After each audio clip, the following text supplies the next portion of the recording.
Conditions at the beach, dangerous in the U.S. We're using a lot of superlatives and strong language in this conversation, and I want to go back to the strength of this storm. There was a statistic I saw earlier today that said this storm is now more severe than Hurricane Katrina. Is that true? It is in terms of wind speed and in terms of atmospheric pressure. So we can take a look here at the strongest Caribbean hurricanes on record in the modern era. And honestly, we can just say strongest hurricanes on record because now Melissa is number 3 all time for the strongest hurricane on record in the Atlantic Basin.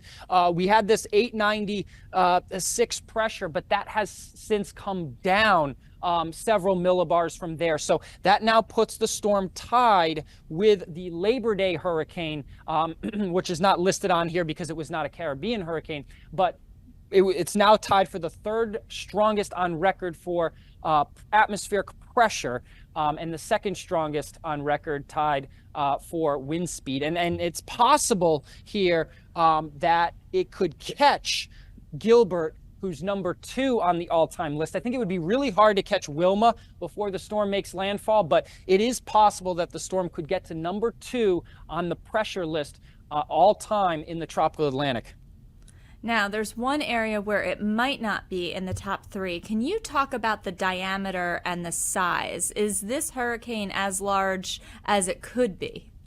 Yeah, that's a good question because size does matter when it comes to these tropical systems for surge and for the wind field, of course, as well. So if we take a look at the storm here, we zoom out here, you can see, I mean, it is still a fairly large storm, but it is maybe average or maybe even a little below average in terms of very powerful hurricane size of the storm.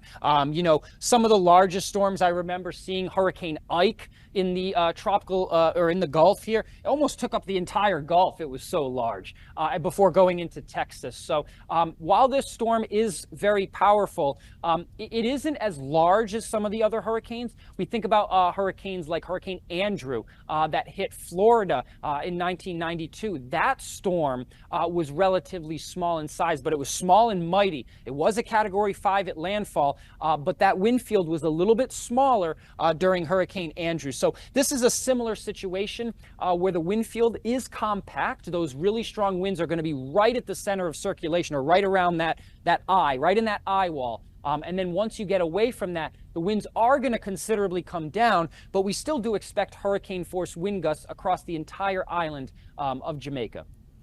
When you look